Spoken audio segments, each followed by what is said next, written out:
বাজারে সয়াবিন তেলের কৃত্রিম সংকট। ঢাকা, চট্টগ্রাম সহ বিভিন্ন বাজারে প্রায় একই অবস্থা। অধিকাংশ দোকানে সয়াবিন তেল নেই, যেগুলোতে আছে সেগুলোতেও দাম বেশি। বিক্রেতাদের দাবি, অর্ডার দিয়েও তারা চাহিদা অনুযায়ী তেল পাচ্ছেন না। বাংলাদেশ ট্রেড অ্যান্ড ট্রাফিক কমিশনের বিটিটিসি হিসেবে দেশে বছরে প্রায় 22 লাখ মেট্রিক টন ভোজ্য তেলের চাহিদা রয়েছে, যার বড় অংশ আমদানি করে মেটানো হয়। জাতীয় রাজস্ব বোর্ডের তথ্যে দেখা যাচ্ছে, গত নভেম্বর থেকে জানুয়ারি পর্যন্ত 3 মাসে চট্টগ্রাম বন্দর থেকে অপরিশোধিত সয়াবিন তেল খালাস হয়েছে 2,32,000 টন, যা আগের বছরের একই সময়ের তুলনায় 69% বেশি। সয়াবিন বীজের আমদানি গত সময়ের তুলনায় বেড়েছে। গেল জানুয়ারিতে সয়াবিন বীজ আমদানি হয়েছে 3 লাখ টন, যা গত এক বছরে এত বেশি সয়াবিন বীজ আমদানির রেকর্ড নেই। তারপরও কেন বোতলজাত সয়াবিন তেল পাওয়া যাচ্ছে না? কৃত্রিম সংকট তৈরিকারীদের বিরুদ্ধে ব্যবস্থা নেওয়ার দাবি ভোক্তাদের। দর্শক, এই বিষয়ে বিস্তারিত জানাতে চট্টগ্রাম থেকে আমাদের সঙ্গে সরাসরি যুক্ত হচ্ছেন সহকর্মী সাইফুল মাহমুদ। সাইফুল মাহমুদ, হঠাৎ করে বাজারে বোতলজাত সয়াবিন তেল উধাও হয়ে যাচ্ছে, এর কারণ কি বলছেন ব্যবসায়ীরা, জানাবেন?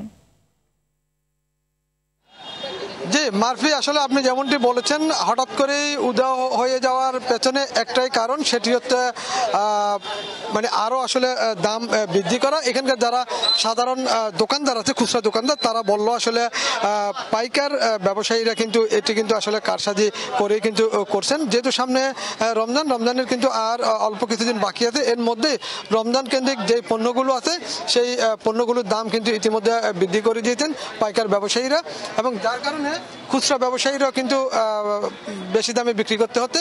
আমরা কথা বলেছিলাম অনেক দোকানদারের সাথে, তারা জানালো আসলে তাদের যেই বোতলজাত সয়াবিন তেলের প্রয়োজন ছিল, তারা যে চাহিদা দিচ্ছেন সেই চাহিদা মতো তারা পাচ্ছেন না, এবং ডিলাররা আসলে বলছেন দিচ্ছি এরকম। যে পরিমাণ চাহিদা তারা দিচ্ছে তার অর্ধেকও কিন্তু দিতে পারতেছে না। এবং একই সাথে শুধু যে চট্টগ্রাম কর্পোরেশনের ভিতরে সেটাও না, চট্টগ্রাম কর্পোরেশনের বাইরেও কিন্তু চট্টগ্রামে 15টি উপজেলা রয়েছে। সেই উপজেলাগুলোতেও কিন্তু দেখা যাচ্ছে বোতলজাত সয়াবিন তেলের যথেষ্ট সংকট দেখা দিয়েছে। এবং একই সাথে সোলার যেই দাম, রমজানের যে সোলা, সেই সোলা ছিল কিন্তু আসলে 70, 80, 90 টাকা, সেই সোলা ইতিমধ্যে বৃদ্ধি পেয়ে 130 টাকা পর্যন্ত উঠেছে। অনেকে ধারণা করছেন রমজান আস্তে আস্তে এটা আরও হয়তোবা 150 টাকা পর্যন্ত যেতে পারে, কিংবা তার থেকেও বেশি যাবে। এবং একই সাথে রমজান কেন্দ্রিক যতগুলো পণ্য রয়েছে, প্রতিটি পণ্যের দামই কিন্তু এখন আসলে উচ্চমূল্যে বিক্রি হচ্ছে। তবে যারা সাধারণ ক্রেতা রয়েছে তাদের একটাই দাবি, তারা জানালো আসলে সঠিক মনিটরিংয়ের অভাবে কিন্তু এরকম হচ্ছে। তবে ব্যবসায়ীরা জানালো, বিশেষ করে খাতুনগঞ্জের অনেক ব্যবসায়ী জানালো আসলে বন্দরে পর্যাপ্ত পরিমাণে পণ্য রয়েছে, এবং একই সাথে বন্দর সচিব জানালো আসলে যথেষ্ট পণ্যবাহী জাহাজ কিন্তু বন্দরে অপেক্ষা করছেন।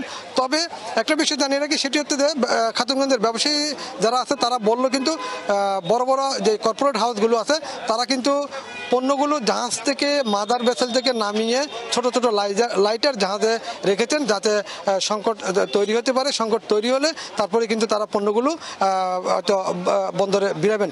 তবে প্রায় 200 থেকে